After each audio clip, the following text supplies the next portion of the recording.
friends.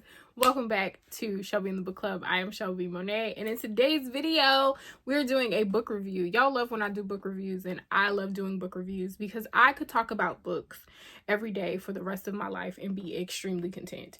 Like, I just get so excited and I get so invested in books. And there was a quote that I saw recently that said something along the lines of, you wish you could live as many lives as I lived, because I've read over thousands of books.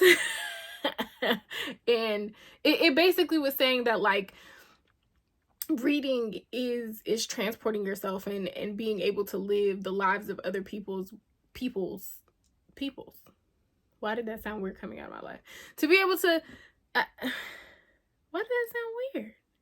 I don't know. But I've lived so many other people's lives. And I've traveled to so many different places without even having to leave the comfort of my home. And you wish you could have lived as many lives as me. And I've gotten that all just from reading. That was the basis of the quote. I'm really bad with quotes, as y'all can see. Anyway, in today's video, we are going to talk about In the Upper Country by Kai Thomas.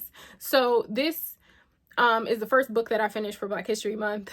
I believe Kai is a Black Canadian. Yes, he's Afro-Canadian, born and raised in Ottawa. And I have so many things that I want to say about this book. But before we get started, I will say that this does check off one of the boxes on Bookish Bingo. So if y'all are looking for something, In the Upper Country is on the list. So if you would like to hear my thoughts and my final rating for In the Upper Country, stay tuned. So when I first saw In the Upper Country and I read the synopsis for it, I was like, oh, this is something that I definitely have to read. And I knew that it was going to be one of the first books on my TBR. Like, I knew this was going on my February TBR.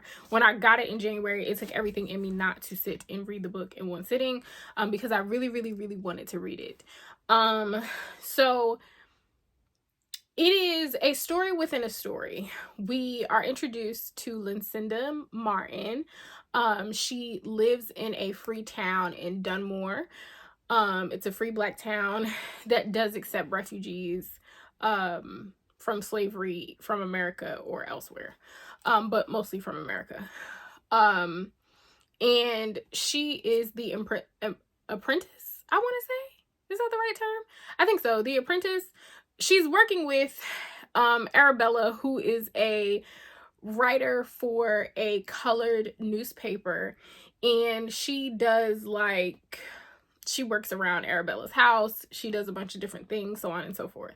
So there is a murder in Dunmore, and Cinda, what they call her for short, which I thought was super cute. And there's in Arabella's house, her brother lives there, her mother lives there, and there are children. And the one little girl, Fanny, I listened to some of the audiobook, and when she said Cinda, it was so cute to me. Cinda, I shan't go to school. It was the cutest thing to me. Anyway, there is a murder. One of the latest refugees has killed a white man that came to town to capture her, basically. And Cinda has to get this woman's story and figure out what they're going to do with this woman and so on and so forth. And Cinda was not having it. She was like, if y'all don't put that body in the dang swamp and hide this lady and go on about y'all business, why are we doing this? But it kind of uncovered the conversation of her. This woman's story must be told. She's older. She said that she was tired of running. What does that mean? Who is this person? Blah, blah, blah. Now, where I wasn't all the way enjoying the book was the writing in this book is very, very, very, very good. Like, it is phenomenal, but it is drawn out. I feel like there was a lot of world building and details for things that we didn't really need, although it was so beautiful that it made me feel like it was taking me 100 years just to get through a chapter. And I kind of felt like at first that maybe I don't like Cinda. Maybe that's what my issue is, because she was very, I'm not going to say uppity, because I don't like to use that term to describe Black people. She wasn't uppity. She just was very much a know-it-all. And like, she didn't think very far past, like, she didn't care to hear what anybody else had to say about anything. Like, she kind of was just like, I know that I know better than y'all, and that y'all not thinking this through, and that my way is better than whatever it is y'all got going on in y'all's head. And I just did not like that. I did not like it. Did y'all see that fly? I've been fighting with that fly all morning, and I can't get him. And you're not gonna be getting my dang essence. Anyway, that is the real life of Shelby. I'm not editing that out. That is staying in, because me and that fly been at it. Anyway, so yeah, I couldn't figure out, like, are these chapters long as hell? Am I reading slow? Do I not like this book? Or do I not like Cinda? But I knew that I wanted to figure out, like, I knew that I wanted to know this woman's story. So we don't know her name until, like, dang near the end of the book. And Cinda goes into town to the jail to talk to this old lady, right? And the old lady, she speaks in riddles. She real spicy, which I feel like that's who I'm gonna be as an old woman. I'm gonna speak in riddles. I'm gonna be spicy. And I'm gonna be asking people to tell me stories. With all the books that I read, tell me a story. You want to know something about me? Tell me a story. So when Cinda goes, Cinda is very used to people just, I want to say, just obeying her. And this old woman was like, if you want to know a story from me, you have to tell me a story. So they trade tales, right? And one of the stories that the old woman tells is about this fox and a rabbit, and how the rabbit was afraid of the fox because the fox was eating its babies, right? And how it figured out how to, like, poison the fox, realize that the fox isn't much bigger than he is, takes the fox's fur after he kills him, and mates with his with the fox's wife, right? And that's how we got all of these rabbits with beady, red eyes or whatever.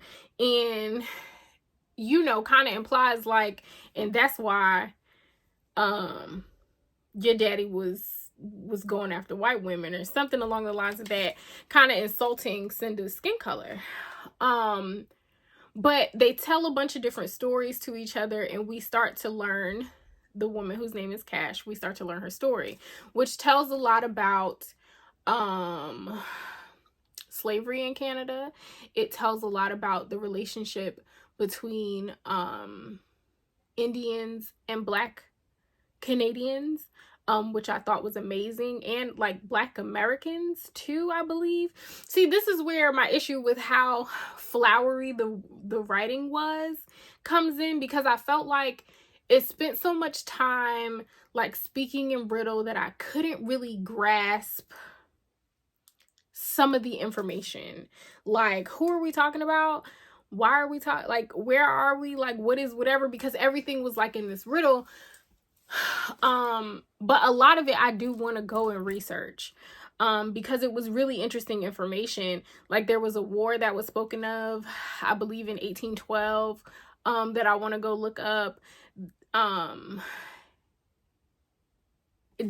me, like, maybe I'm ignorant, or maybe the American school system is trash. But slavery in Canada, I was like, what? It was a lot of really good information, and the story kind of comes together of, like, your family is who you make it. Your family is who you make it. And